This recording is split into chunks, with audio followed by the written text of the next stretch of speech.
শ্রী গুরু জয়, শ্রী গুরু জয়, শ্রী গুরু জয়। আমি ইভা চক্রবর্তী আপনাদের কাছে আবার একটা নতুন গুরু কথা আনলাম।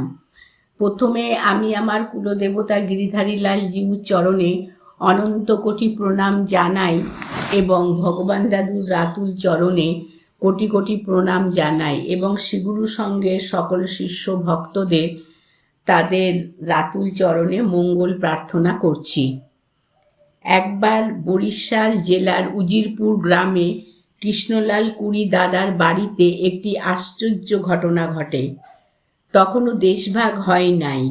শ্রী শ্রী গুরুদেব তখন ওই উজিরপুরের কৃষ্ণলাল দাদার বাড়িতে ছিলেন। তার সঙ্গে ছিলেন নিপুণ ব্রহ্মচারী নরেন ঘোষ এবং আরও দু একজন। কৃষ্ণলাল দাদার ঠাকুর ঘরে রাধা গোবিন্দের মূর্তি ছিল। এই মূর্তি শ্রী শ্রী গুরুদেব বৃন্দাবন থেকে এনে দিয়েছিলেন। সোনার মতন উজ্জ্বল ছিল রাধা গোবিন্দের মূর্তি।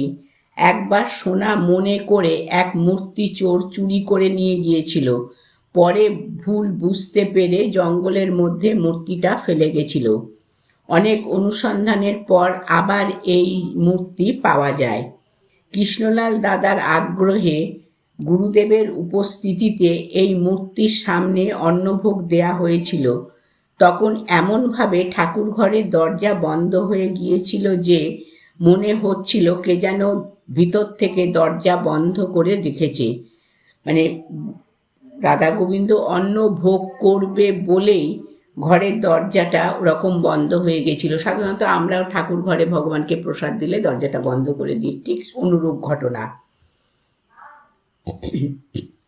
শ্রী শ্রী গুরুদেব বলিয়াছিলেন স্বয়ং রাধারানী এই ভোগ গ্রহণ করিয়াছিলেন, সেই জন্যে দরজা বন্ধ হয়ে গিয়াছিল। জয় শ্রী গুরু মহারাজের জয়।